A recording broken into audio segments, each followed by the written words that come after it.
Welcome to our channel. Today we how to subscribe with Google Forms for survey task routing, easy tutorial step by step clearly. Open your Google Drive. Click on the New button in the top left corner. Select Google Forms from the drop-down menu. Once the form opens, give it a title that reflects your survey topic. Add a brief description to explain the purpose of the survey. Start by adding your first question by clicking on the Untitled Question field. Choose the question type that fits your needs, such as multiple choice or short answer. Enter your question text. If you have multiple choices, input all the options. You can duplicate the question if needed by clicking the duplicate icon. To make a question required, toggle the Required button on.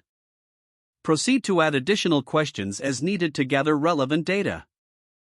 Once all questions are set, click on the Settings gear icon at the top right. In the Settings menu, navigate to the Quizzes tab. Ensure the Make this a quiz option is unchecked for a regular survey. Now, go to the Responses tab within the Settings menu.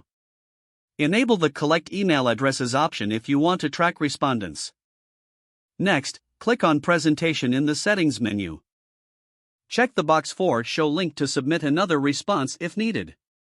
Click Save to apply the settings. Now, click the Send button in the top right corner. Choose the link icon to get a shareable link for your form. Copy the link to share it with your audience. To route responses effectively, consider using Google Sheets.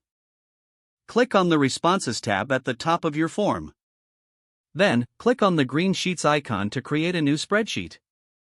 This will help you track and manage responses easily.